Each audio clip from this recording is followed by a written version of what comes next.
Bus ஸ்டாப்ல இருந்து cycle ஓட்டிட்டு வந்தவரு திருக்கோயில இருந்து பெல் அடிச்சுக்கிட்டே வராரு. பெல்லு சத்தம் கேட்டதும் வீட்டுல இருந்து எந்திரிச்சு ஓடுறேன். கைய தட்டிக்கிட்டே சைக்கிள் பின்னாடியே ஓடியாரேன். அப்பா, நம்ம இது புது சைக்கிளா? ஆமையா? எங்க அப்பா நிறுத்தி முன்னாடி ஏத்தி வச்சு ஒரு ரவுண்ட் அடிச்சாதான் அப்படி ஒரு சந்தோஷம். பஸ் ஸ்டாப்ல இருந்து சைக்கிள் ஓட்டிட்டு வந்தவரு திருக்கோயில இருந்து பெல் அடிச்சுக்கிட்டே வராரு. பெல்லு சத்தம் கேட்டதும் வீட்டுல இருந்து எந்திரிச்சு ஓடுறேன். கைய தட்டிக்கிட்டே சைக்கிள் பின்னாடியே ஓடியாரேன். அப்பா, நம்ம இது புது சைக்கிளா? ஆமையா?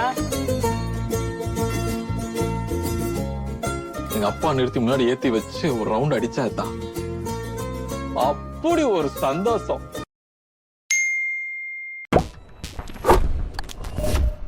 பஸ் ஸ்டாப்ல இருந்து சைக்கிள் ஓட்டிட்டு வந்தவரு திருக்கோயில இருந்து பெல் அடிச்சுக்கிட்டே வராரு. பெல்லு சத்தம் கேட்டதும் வீட்டுல இருந்து எந்திரிச்சு ஓடுறேன். கைய தட்டிக்கிட்டே சைக்கிள் பின்னாடியே ஓடியாரேன். அப்பா, நம்ம இது புது சைக்கிளா? ஆமையா? எங்க அப்பா நிறுத்தி முன்னாடி ஏத்தி வச்சு ஒரு ரவுண்ட் அடிச்சாதான் அப்படி ஒரு சந்தோஷம்.